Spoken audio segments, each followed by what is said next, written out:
ትልቅ ሆኜ የተረዳሁት ነገር ቢኖር የሆነ ነገር ስትሞክሩ የሆነ ነገር ትራይ ስታደርጉ ራሳችሁ ላይ ለመቀየር ወይ ራሳችሁ አንድ ስቴፕ ለማሻሻል ስትሞክሩ ከዚህ በፊት አይታችሁት የማታውቁትን ነገር ማየት ትጀምራላችሁ።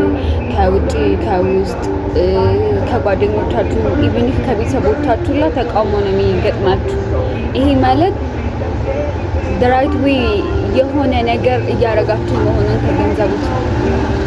ምክንያቱም ኮምፈርት ዞን በጣም ገዳይ የሆነ ነገር ነው።